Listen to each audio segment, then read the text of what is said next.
quand on me dit, allons dans la maison de l'Éternel. Une heure dans ses parvis vaut mieux que 1000 ailleurs. Une heure dans ses parvis vaut mieux que 1000 ailleurs. Alléluia, je suis dans la joie quand on me dit, allons dans la maison de l'Éternel.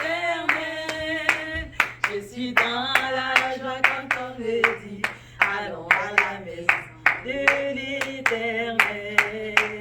Si Dieu est avec moi, qui peut être contre moi?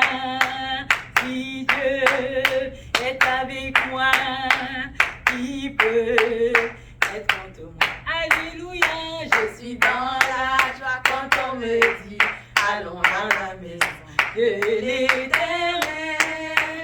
Je suis dans la joie quand on me dit, allons à la maison de l'Éternel. Alléluia. Amen. Ce chant est monté dans mon cœur.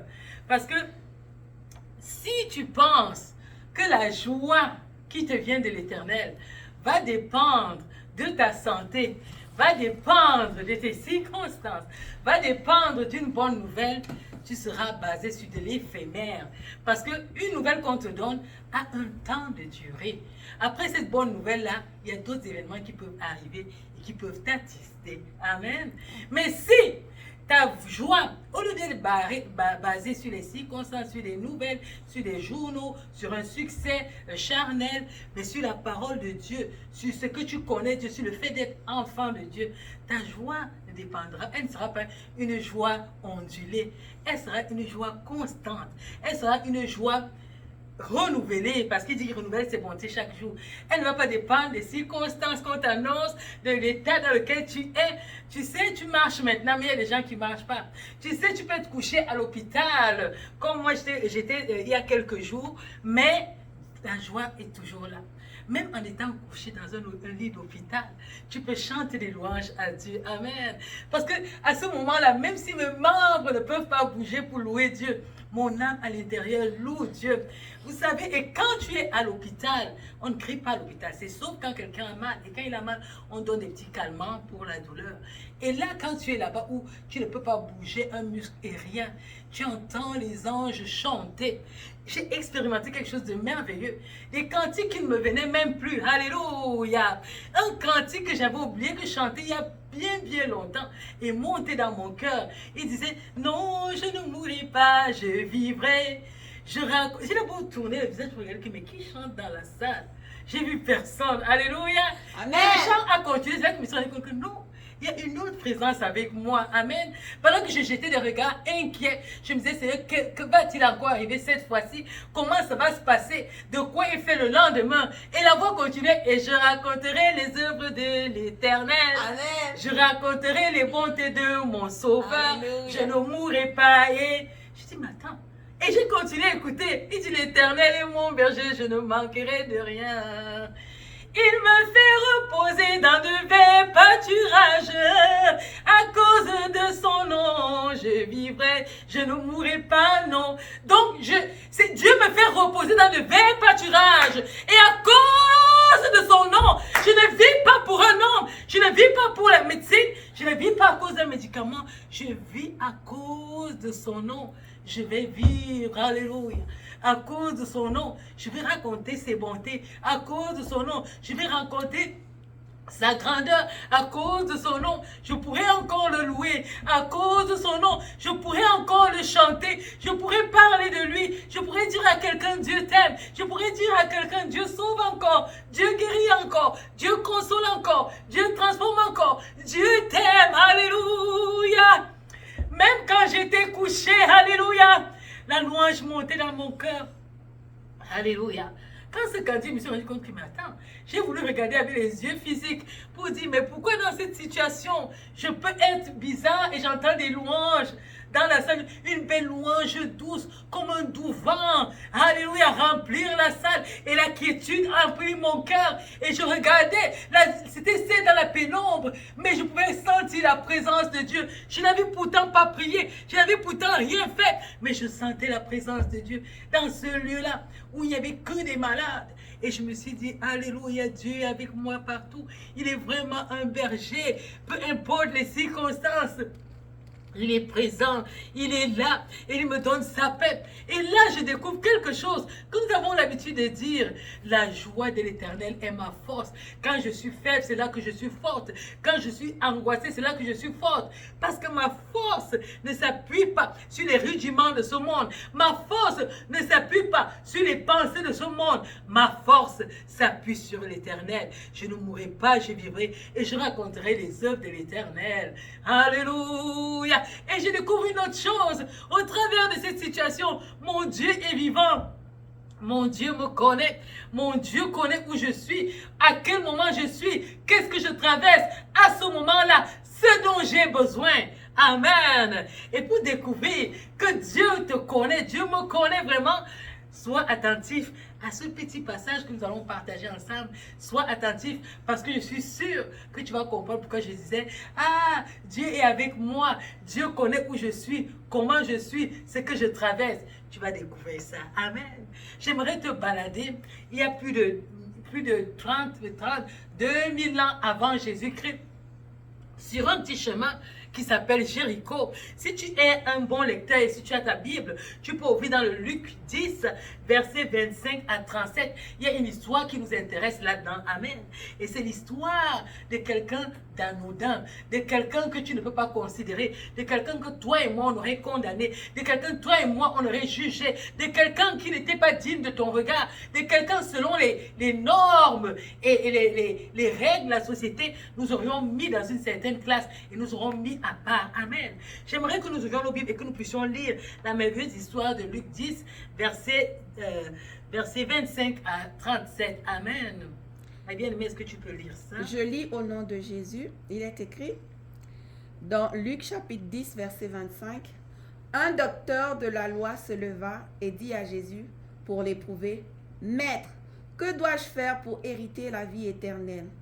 Jésus lui dit, « Qu'est-il écrit dans la loi? Qui lis-tu » Il répondit, « Tu aimeras le Seigneur ton Dieu de tout ton cœur, de toute ton âme, de toute ta force et de toute ta pensée, et ton prochain comme toi-même. » « Tu as bien répondu, lui dit Jésus. Fais cela et tu vivras. » Mais lui, voulant se justifier, dit à Jésus, « Et qui est mon prochain ?» Jésus reprit la parole et dit, « Un homme descendant de Jérusalem à Jéricho. Il tomba au milieu des brigands qui le dépouillèrent, le chargèrent de coups et s'en allèrent, le laissant à demi-mort. Un sacrificateur qui par hasard descendait par le même chemin, ayant vu cet homme, passa outre. Un lévite qui arriva aussi dans ce lieu, l'ayant vu, passa outre. Mais un samaritain qui voyageait étant venu là, fut ému de compassion lorsqu'il le vit. Il s'approcha et banda ses pleins en y versant de l'huile et du vin. Puis il le mit sur sa propre monture, le conduisit à une hôtellerie et prit soin de lui. Le lendemain, il tira 2 deniers, les donna à l'hôte et dit, « Aie soin de lui, et ce que tu dépenseras de plus, je te rendrai à mon retour. » Amen. Amen. Alléluia. Amen. Ça, l'histoire commence par une question d'héritage. Le docteur de la loi qui aime les théories vient poser une question à Jésus, pensant qu'il n'aurait pas une réponse. Jésus lui donne pourtant une belle réponse en lui disant, aime l'Éternel ton Dieu de tout ton cœur, de toute ta pensée et de tout ton être. Et aime ton prochain comme toi-même. Fait que le monsieur, pour pouvoir coller Jésus, il dit, mais c'est qui mon prochain? Et c'est là que l'histoire qui nous intéresse va commencer. Une histoire d'un prochain. qui est ton prochain? Qui est celui-là à qui tu dois faire du bien, que tu dois aimer? Est-ce qu'il a une identité? Est-ce qu'il est mon frère en Christ? Est-ce qu'il est juste quelqu'un de ma race? Est-ce qu'il est quelqu'un qui travaille avec moi au boulot? Est-ce qu'il est quelqu'un qui est né du sang de mes parents? Ou bien il est quelqu'un, c'est qui le prochain? C'est la question que le docteur ici la pose à Jésus-Christ. Alléluia.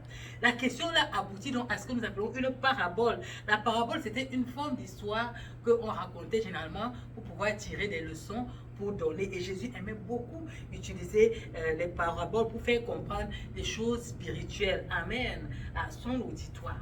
Alors la belle question que le docteur de la loi va poser ici, là, nous place dans un premier contexte. C'est que Jésus, comme dans son habitude, avait pris la décision de monter vers Jérusalem, quand nous lisons Luc 9, verset 51.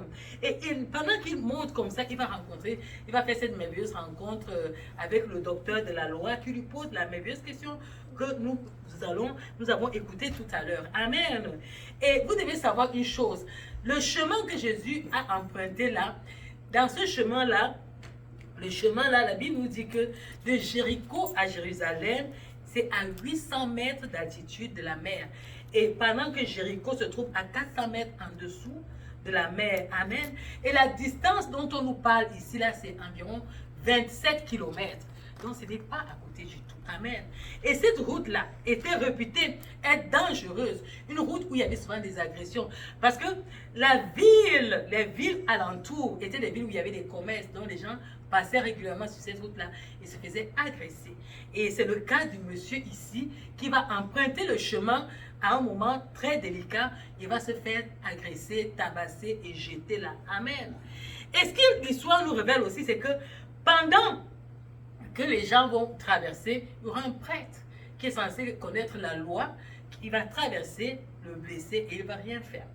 Le lévite, qui est aussi quelqu'un qu'on peut considérer actuellement comme un chrétien parce qu'il connaît la parole de Dieu, il sert dans le temple, il chante, il va aussi traverser, il ne va rien faire. Certaines personnes justifient ce fait par le fait que à leur époque, selon la loi, ils n'avaient pas le droit de toucher le sang ou bien les morts. Ça, c'est une justification. Mais ici, c'est l'attitude des Samaritains qui nous intéresse. Les Samaritains étaient des habitants d'un territoire qui était proche de la tribu d'Éphraïm et de Manassé. Ils étaient un mélange qui était venu s'infiltrer en Israël. Amen. Ce mélange de personnes avaient leurs idoles, ils adoraient des idoles. Mais quelque chose va se passer, c'est que quand le peuple d'Israël va se rendre compte que ce peuple est au milieu d'eux, on va envoyer un prêtre pour aller leur enseigner la loi. Amen. Et quand on va leur enseigner cette loi-là, ils vont commencer à adorer Dieu à Garizim, au mont Garizim. Amen. Ils vont construire un temple là-bas. Pour eux, c'est là-bas qu'il faut adorer. Ils vont souvent aller là-bas. Amen. Et ce peuple-là était un peuple que Israël n'aimait pas. Vous savez, Israël avait la loi de Dieu et il n'avait pas le droit de se mélanger avec des peuples étrangers. Donc, les Israélites avaient de la haine envers les Samaritains.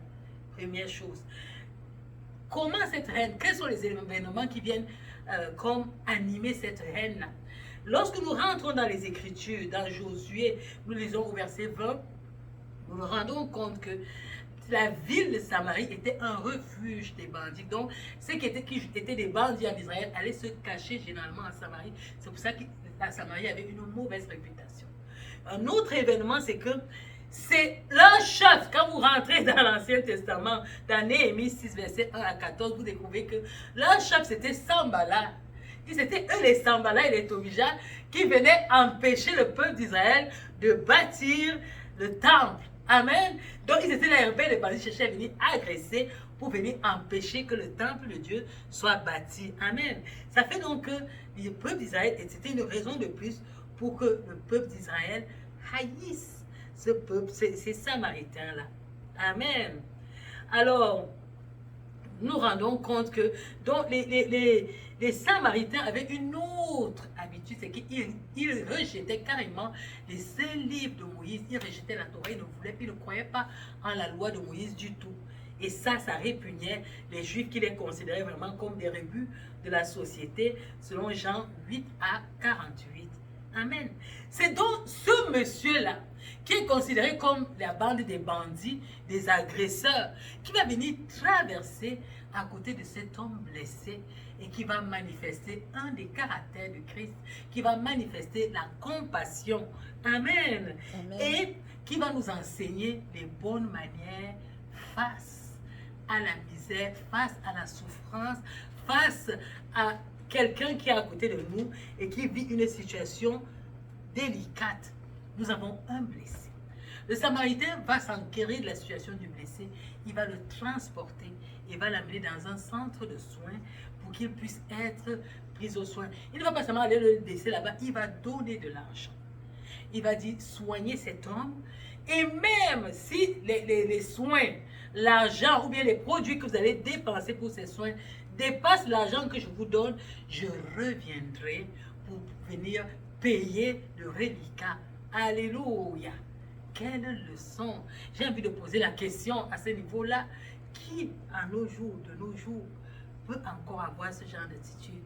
Un inconnu, un bandit. Quand tu le regardes, tu sais que celui-là, ça doit être un agresseur qui est couché. Mais attendez, actuellement, on a des nouvelles habitudes. Les gens vont sortir leur téléphone. Ceux qui sont sur TikTok, ils vont faire des petits TikTok, ils vont commenter. Ceux qui sont sur WhatsApp vont faire. Ceux qui sont sur Facebook vont faire. Ceux qui sont sur Instagram, bref, il y aura plusieurs versions. La version TikTok, la version musicalisée. On aura tout ce genre de la même histoire. J'ai béni Dieu parce que Jésus n'était pas en notre temps. Ça fait qu'on appelle les TikTok du Samaritain. Et on a par contre la misère de quelqu'un qui est blessé face à, entre les gens qui mettent ça des chrétiens impassibles.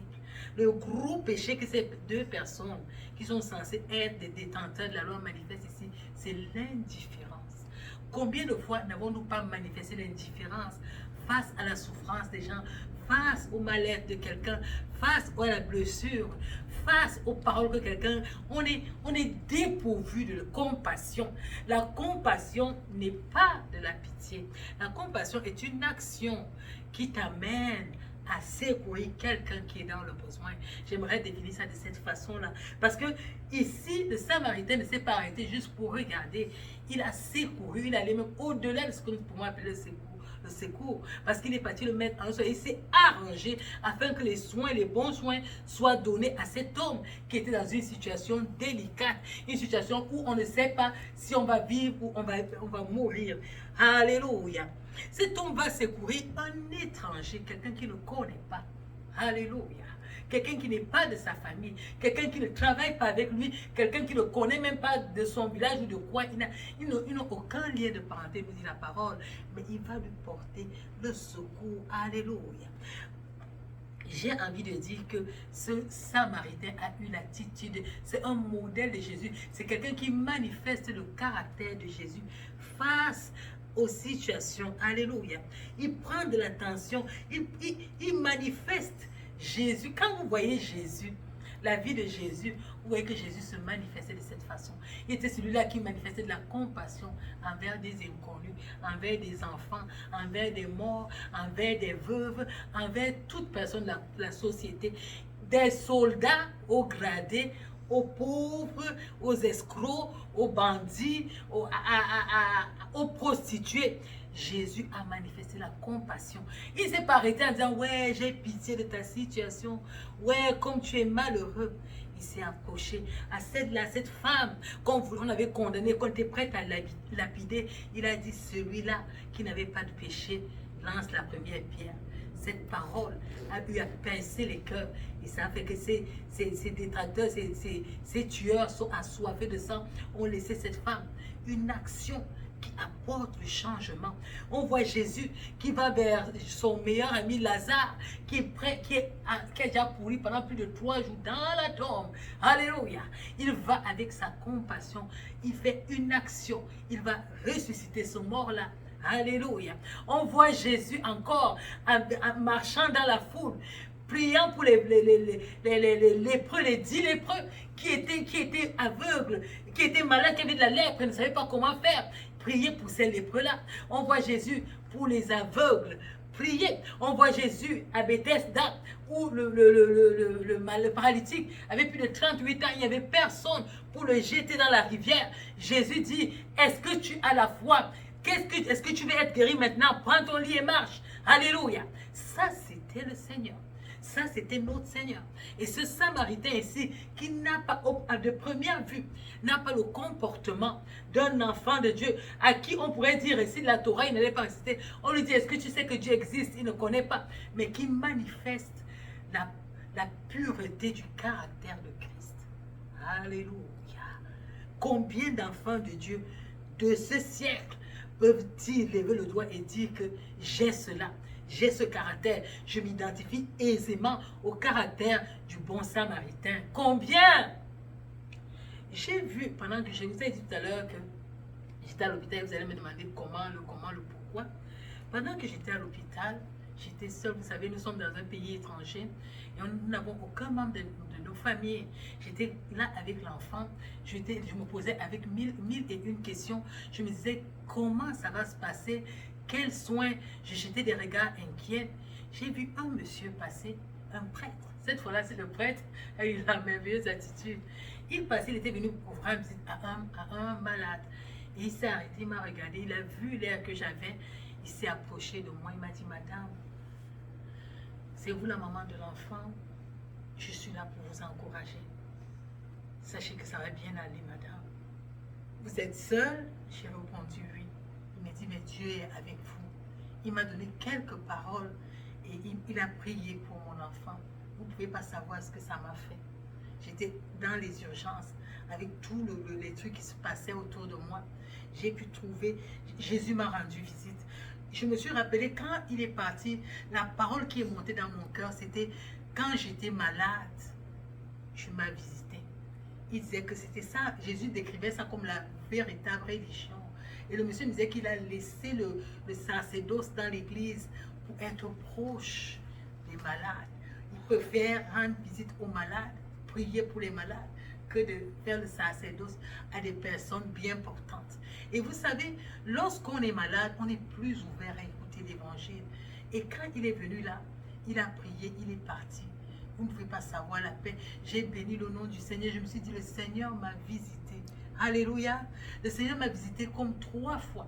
La deuxième fois que le Seigneur va me visiter dans cet hôpital où je n'ai personne, où je jette des regards inquiets, où je ne sais pas comment faire, je suis dans la chambre avec l'enfant et je ne sais vers qui me tourner. Amen. Une madame, il y avait des infirmières qui sont venues, et c'est tellement brutal, que Dieu les bénisse, je ne veux rien dire, que Dieu se souvienne d'elles, je ne sais pas ce qu'elles ont traversé, mais il y a une madame qui est venue, elle était infirmière du soir. Son quart était, je pense, de peut-être 20h à minuit, ou bien non, c'est peut-être de minuit à 6h du matin. La madame a frappé légèrement à la porte. Elle est entrée, elle a guetté, elle m'a demandé, est-ce que je peux entrer? Elle est infirmière normalement, c'est son cas, elle doit entrer. Mais elle m'a posé la question, est-ce que je peux entrer, madame? J'ai dit oui. La madame n'était pas venue pour moi. C'est là que j'ai dit non, c'est le Seigneur qui m'a visité. J'ai discerné le Seigneur au travers de cette madame. Elle me demande, madame, est-ce que vous avez froid? J'avais froid, j'avais pas de couverture, j'avais pas de lit, j'avais rien. Je lui réponds oui. Elle me dit, attends, je vais vous apporter une couverture. La madame est allée me chercher la couverture et un oreiller. Puis elle m'a regardé, je lui ai dit merci. Elle m'a dit, oh, vos pieds. Je me suis rappelé de la madame qui avait lavé les pieds de Jésus avec c'était son huile, un parfum. Elle avait versé sur les pieds de Jésus. Elle a dit, attends, elle allait chercher un siège pour mettre mes pieds, pour que mes pieds soient en hauteur, pour que je me sente bien dans le siège où j'étais couché, le lit de fortune sur lequel j'étais assise. Elle a mis ça, je me suis couchée, je lui ai dit, oh, c'est merveilleux. Elle m'a dit, est-ce que vous avez besoin d'un peu d'eau? C'est-à-dire, elle n'était pas là pour moi, elle était là pour l'enfant. Mais elle se préoccupait de moi. Sa préoccupation m'a fait comprendre que ce n'était pas une femme simplement. Ça, c'était un ange qui me visitait. Parce que quand elle a fini ça, elle a regardé l'enfant et la manière même de consulter l'enfant. Elle me dit, est-ce que vous me permettez? Est-ce que je peux faire ci? Je vous assure que c'était un ange qui m'avait visité. C'est bizarre. Elle était la seule que l'enfant a admis sans faire des rechignements, rien. Il était tard, il était presque 1h ou 2h du matin quand cette madame nous a visité. Et pendant qu'elle faisait son service, elle m'a dit, je ne voudrais pas vous déranger, je vais revenir à un moment donné, comme ça je vais faire tous les soins à l'enfant, je ne vais pas la réveiller. Quand elle est revenue, vous savez quoi? Vous savez qu'à 2h, les enfants dorment. Mais lorsqu'elle est venue, elle a réveillé l'enfant, l'enfant a pris le médicament, puis elle est repartie. Vous allez me dire pourquoi je prends le temps de vous raconter ça. Je vous ai dit au départ que Dieu connaît où on se trouve. Il connaît nos besoins. Il connaît quoi faire pendant ce temps-là. Et quand cette madame est partie, c'est là que j'ai eu le petit temps de dormir et où je vous ai rendu le petit témoignage de la louange. Je me suis retrouvée en train de chanter les chants. Je me suis retrouvée, j'ai senti la présence de Dieu dans la chambre par le soin d'une femme qui était disposée. Je ne sais pas si c'était un ange ou c'était vraiment une infirmière. Parce que les infirmières qui venaient souvent venaient en groupe de 2 ou 3. Mais cette femme-là, pendant son temps, elle était seule, puis elle a disparu. Je ne l'ai jamais vue, je ne l'ai plus revue. J'ai plus eu le temps, je lui disais seulement merci. Et je remerciais le Seigneur. J'ai eu la visitation de Dieu. Et cette femme, vous croyez que quand Jésus va dire qu'il vient prendre les gens, et qu'il y a les gens qui ont visité des malades, qui ont fait, cette madame ne sera pas là. Cette madame sera là. Je suis sûre que cette madame sera là. En tout cas, pour le moment, elle est vivante. Si c'est vraiment un être humain, j'intercéderai afin de revoir cette madame. Si ce n'est pas sur la terre, au moins avec le Père. Parce que ce qu'elle a fait pour moi, j'avais personne. Elle a été une famille pour moi. Elle ne s'est pas souciée seulement de moi, être humain. Elle s'est souciée de mon confort, de mon bien-être. Elle m'a parlé, sachant que je traversais une situation stressante. Elle m'a parlé avec amour. Amen. Combien de fois nous parlons avec amour aux personnes qui passent des situations difficiles. Tu peux voir quelqu'un, tu ne connais pas ce qu'il traverse. Tu ne connais pas s'il vit dans un foyer difficile. Tu ne connais pas s'il a été engueulé ce matin, s'il a été agressé, s'il est sur le point de se suicider. Tu ne connais pas, c'est Dieu qui connaît. Alors quand tu rencontres quelqu'un, manifeste la compassion.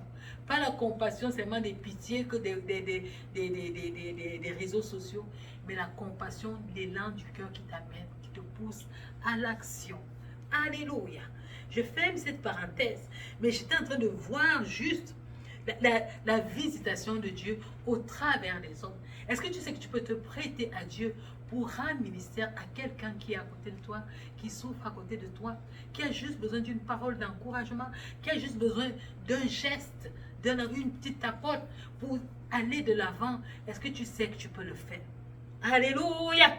Le prochain ici, là, le prochain n'est pas forcément quelqu'un de ta famille. Le prochain, c'est toute personne dans la société qui a un besoin. Et d'une manière ou d'une autre, Dieu, qu'est-ce qu'il fait? Comme il dit, vous n'avez pas fait assez, chaque fois que tu ne l'as pas fait assez petit, là, sache que c'est à moi. Dieu te met dans des situations où il a besoin que tu manifestes la compassion. Où il a besoin de faire du bien. Dieu veut bénir quelqu'un, c'est toi qu'il va utiliser. Et si tu vois que tu es dans une situation où tu vois des gens qui souffrent, sache que c'est une interpellation pour toi. Dieu t'appelle à aider ces personnes. Si tu es dans une situation où tu vois des gens démunis, sache que tu es dans la situation là, si tu en as un peu, dors. Si tu es dans une situation où tu vois quelqu'un qui a un besoin et qui ne sait vers qui se tourner, sache que tu es Jésus-Christ dans cette situation-là pour quelqu'un. Et tu dois manifester la compassion de Christ. Amen. Prêt à te sacrifier pour des inconnus. Amen. Il dit que c'est ça la vraie religion. Prendre soin des veuves. Prendre soin des orphelins. Visiter des malades. C'est ça que Christ appelle la religion. Ce n'est pas le brouhaha que nous faisons là en chantant, en faisant je ne sais pas trop quoi. C'est ça la vraie religion. C'est ça le caractère de Christ. Si tu ne le savais pas, visite les évangiles. Regarde le ministère de Jésus. Regarde ce qu'il a fait. Sa vie, c'était quoi? Entre la prière et le temps qu'il avait avec ses disciples, la majorité de son temps, c'était les enseignements et prendre soin de la population. Il ne se limitait pas seulement à enseigner. Je me rappelle une fois, le sermon sur la montagne, il a enseigné à des foules pendant longtemps. Ils ont passé toute la journée sur la montagne. Puis il s'est rendu compte que cette foule avait faim. C'est là que nous avons la multiplication des pains. Alléluia, et des poissons. Donc il ne s'est pas seulement limité à donner la parole, mais il a pris soin aussi de donner à manger la nourriture physique. Amen. À cette population, au point où il y en a eu encore un reste, une douzaine, pour que les disciples puissent en avoir aussi, eux qui avaient partagé la nourriture. Alléluia. Pourquoi je te parle? Tu vas dire, mais pourquoi je te parle du bon samaritain? Parce que nous sommes à une époque où l'individualisme règne et c'est justifié par le fait que nous ne manquons pas l'autre, d'abord moi, avant l'autre. Mais regarde Christ, c'était d'abord l'autre, avant moi. C'est pour ça que quand le docteur de la loi vient interroger Jésus ici là sur le comment, quoi donner, quoi faire en son temps pour pouvoir hériter du royaume de Dieu, ceux qui croyaient qu'il lui citait la loi, que fait s'il ne vole pas, ne tue pas, non. Jésus lui a dit non, ça n'a rien à voir. Ça a tout à voir avec l'amour que tu as pour Dieu. C'est l'amour que tu as pour le Seigneur qui va te pousser à aider ton prochain. C'est l'amour que tu as pour le Seigneur qui va te pousser à venir en aide. C'est l'amour que tu as pour le Seigneur qui va te pousser à encadrer, à prendre soin, à aider le blessé, à pousser, à encourager, à manifester différents dons de l'Esprit de Dieu envers ton prochain. Alléluia. C'est l'amour de Dieu qui va te rendre sensible à la souffrance de l'autre. Amen. Et si tu te dis que tu es chrétien, tu dois manifester la compassion de Christ envers ton prochain. Le prochain ici, qui n'est pas quelqu'un de ta famille, qui est tout être humain, qui est dans le besoin. Définissons ça comme ça. Amen. Parce que le prochain, dans le prochain, on approche celui qui est à côté de toi. Mais le prochain ne sera pas... Le prochain ici, dans cette parabole, c'était pas quelqu'un qui était proche du bon samaritain. C'était un inconnu qu'il avait rencontré sur la route. Donc le prochain peut être l'inconnu. Pas quelqu'un de ton boulot, pas quelqu'un de tes amis, pas quelqu'un que tu connais. Encore que même quand nous essayons de regarder dans la société actuellement, même les amis, on n'aide pas. Je vais très loin. Même dans la famille, on n'aide pas. Vous pouvez voir le mari, il n'aide jamais la femme, elle n'aide jamais le mari. Les enfants, ils n'aident pas leurs parents. Les parents, ils n'aident pas leurs enfants. Nous pouvons voir la famille élargie. Tout le monde est individuel. Ils sont plutôt contents de te voir souffrir, contents de te voir baisser, contents de savoir que rien, il n'en est plus rien de toi, contents de savoir que tu es malade, contents de savoir que tu es perdu. Il ne se soucie pas de ça. Il vient prendre de tes nouvelles. Tu te dis, ah, il prend de mes nouvelles parce qu'il se soucie de mon bien. Non, il prend de tes nouvelles pour savoir que tu es malade, pour savoir que ta vie est gâtée, pour savoir que ta vie est finie, pour savoir que tu es séparé, pour savoir que tu es divorcé, pour savoir que tu es perdu, pour savoir que tu n'as plus de travail. Quelle société indifférente et ingrate. Et nous donnons le nom chrétien. Nous devons laisser ce nom-là. Si nous décidons de marcher comme les attitudes des païens, comment le païen dans cette situation, c'est le païen qui manifeste le caractère d'enfant de Dieu. Et les enfants de Dieu manifestent le caractère de l'ennemi. Les prêtres sont passés, les lévites sont passés, ils étaient indifférents, ils n'ont même pas essayé de se soucier, ils ne sont même pas allés chercher le secours. Disons qu'ils se disaient que non, l'endroit est dangereux, on peut m'agresser, mais allez même chercher le secours pour venir aider celui-là, personne. Allez même chercher le secours, dire que ok, on a vu quelqu'un qui ressemble aux gens de votre tribu, allez regarder s'il est vivant, vous le transportez, personne. Quelle indifférence. Eh bien aimé, l'indifférence est meurtrière. L'indifférence est diabolique. L'indifférence montre que tu es sans cœur. Parce qu'un humain qui a un cœur, quand il voit un autre humain couché, il ne va pas se soucier c'est qui. Il va d'abord aller regarder, s'enquérir pour savoir si la personne va bien. Mais si tu ne vas pas t'enquérir, tu passes avec indifférence. Je ne pars pas loin. Regardons dans notre société actuellement. Nous avons des gens qui sont couchés dans la rue. Nous avons des gens qui nous demandent de l'argent. On ne connaît pas leurs origines. C'est vrai que maintenant c'est un peu douteux. Il y a déjà des réseaux, des escroqueries d'argent qui viennent demander. Mais il y a quand même des personnes qui sont nécessiteuses. Est-ce qu'on a même fait le pas pour aller chercher ces personnes-là, pour savoir dans la société que je vis, mais quelles sont les personnes nécessiteuses? Qu'est-ce que je peux faire à mon niveau pour aider un nécessiteux qui ne soit pas de ma famille ou de mon entourage? On ne fait même pas ce pas-là. Nous sommes là, focalisés sur nous-mêmes. Mon encouragement ou mon exhortation de ce dimanche, mes bien-aimés, c'est de premièrement nous examiner et de sortir de ce genre de caractère, de sortir de ce genre d'attitude, d'aller chercher Dieu, d'aller chercher la transformation qu'il faut afin que Dieu se manifeste dans nos vies et que Dieu nous vienne en aide. Alléluia. J'aimerais m'arrêter à ce niveau-là pour t'encourager à méditer. Ce n'est pas un sermon qui doit t'amener à juste écouter et reconnaître ton péché, mais c'est un sermon qui doit t'amener à l'action. C'est-à-dire, après avoir écouté, tu dois pouvoir mettre en application à partir de cet instant la compassion de Christ envers ton prochain. C'est deux lois que le Seigneur a données qui nous font hériter la vie éternelle. Il n'a pas cité toutes les autres choses que nous avons l'habitude de lire. Il a dit, tu dois aimer, parce que dans le aimer Dieu de tout ton cœur, de toute ton âme, de tout ton esprit, ça va t'empêcher de pécher, parce qu'à cause de Dieu, tu vas te discipliner, tu vas obéir à la parole. Mais dans le aimer ton prochain, tu vas pouvoir manifester le caractère de Christ que tu lis dans la parole à laquelle tu obéis. Tu vas pouvoir étendre Christ vers cela où Dieu t'a placé, un peuple, des enfants, la famille, des individus, des inconnus. Tu vas manifester Christ. Deux principes. Pas beaucoup, il dit que c'est les deux principes qui résument la loi, qui résument tout ce que nous apprenons de la parole de Dieu. Ces deux principes-là. Si tu as ces deux principes-là, à coup sûr, tu hériteras le royaume de Dieu. Alléluia. C'est ces deux principes que tout chrétien, tout enfant de Dieu, tout croyant doit mettre en pratique dans sa vie. Est-ce que tu veux hériter la vie éternelle? Voilà les deux principes que tu devrais avoir. Que mon Dieu vous bénisse. Seigneur, nous te bénissons. Par rapport à ce passage, nous répandons simplement. Nous ne voulons pas prétendre au-devant de toi que nous connaissons ou bien que nous avons bien fait. Nous ne prétendons pas, Seigneur. Combien de fois nous avons raté l'occasion d'être en bénédiction, l'occasion de manifester la compassion, l'occasion d'être le prolongement de ta main, l'occasion de pouvoir, alléluia, visiter quelqu'un dans le besoin. Nous demandons pardon. Combien de blessés ont été opérés de nous?